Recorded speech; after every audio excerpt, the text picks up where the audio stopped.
Teacher makes mistakes all the time. That's actually great. You need to be more firm and more consistent. So, what I want you guys to do is, when you go into your classes, kindy through maybe level 2, developing, go in there. The first thing you do is, when you go into your next class, you're going to set the class rules, and you're not going to deviate from them. So, I want you to do an attention getter. At least one. I want you to do, for the kindy, I want you guys to do, look at the teacher, listen to the teacher, sit nicely. I want you to teach them that the first 10 minutes of class. Don't even do the lesson yet, don't do the song, don't do anything. The first thing you're going to do is you're going to take the first 10 minutes to teach them, listen to the teacher, look at the teacher, sit nicely. And you're going to teach them how to line up as well. And so that's where you're going to be a little bit more firm with the kids.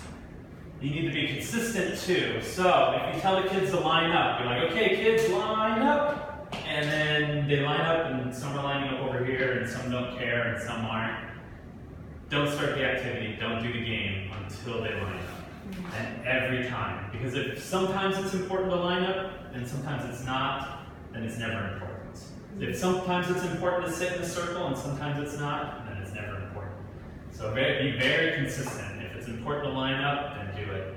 When I was at Jello today, they were lining up, and at Jello they do a class leader every day, so that might be something you can do too.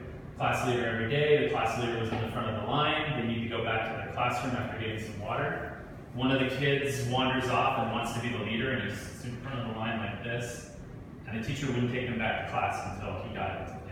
She said, you need to get it back in line. Kevin, get back in line. Kevin, what are you doing? You're not the leader today, get back in line. What's going to happen if you don't get back in line, Kevin?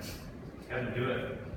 Do it, Kevin. Good acting like that. Then she did that. No, I mean, it took a good 4 or 5 minutes, 3, 4, 5 minutes. But she stood firm. She stood firm. He can't be in front of the line. She said that the other kid was the leader today. You have to be firm. She was firm. It took her 3 minutes, but she didn't back down. Eventually he got back in line. Okay, now we can go to class.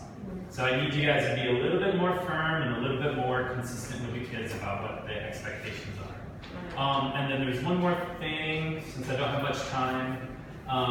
There's also something in Korean culture, since you're teaching Korean kids, that's sort of a Korean cultural thing, where society is sort of stratified a little bit, and it's in their language.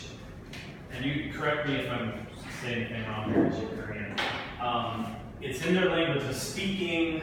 You speak with friends a certain way. You speak with teachers and elders another way. And you speak with grandparents and CEOs a third way. There's sort of a tiered level of how you speak to people.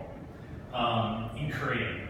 So when you're in class and you're letting the kids sort of jump around and do whatever they want and have fun anytime they want and disobey your rules, they see you as a friend, not as a teacher, not as a mentor, not as a teacher. They see you as a friend.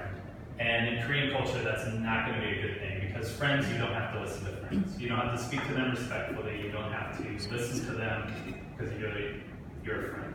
So you need to make sure that as a teacher, and that's why yesterday when I was getting on those kids, I said, he's not your friend, he's your teacher. Because you need to be at the teacher level. You need to be at least one more step up. So make sure that you be fun, active, positive, have a good time with the kids, play the games and stuff, but if there's a time when they're running around the classroom and they're not listening and they're not, stop the game, shut it down, gather them back together, be consistent. Don't be their friend in that sort of situation. Be their mentor, be their teacher. And that way class will run more smoothly. And you saw the girl, she recovered really quickly. Remember there was a girl, I took her paper away, I said, this is not yours anymore, this is mine. Yes. And at first she was really like pouting and she was sad, but 5 minutes later she was good. And you did a good job of bringing her back. Yeah. You gave her when she read the passage correctly, you gave her a high five, good job, and that was perfect. So the first thing is you're firm, you're not her friend, but when she did what was the correct thing, give her a high five. Yeah. Positive feedback for the correct thing. Don't let her walk all over you. Cut it off. But then when you do the good thing, give lots of praise. Give the high fives. Do it. So I want to encourage you guys, even for the elementary level, to do that as well. And VTs, think about that as well.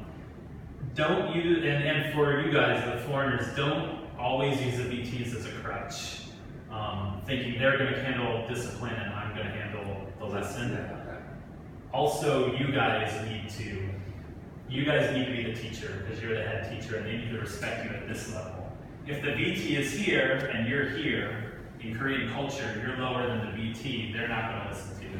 So you need to be up here with the VT as well. So they can be your backup plan.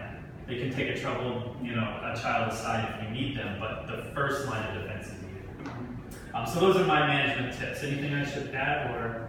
Thank you so much. Okay, yeah.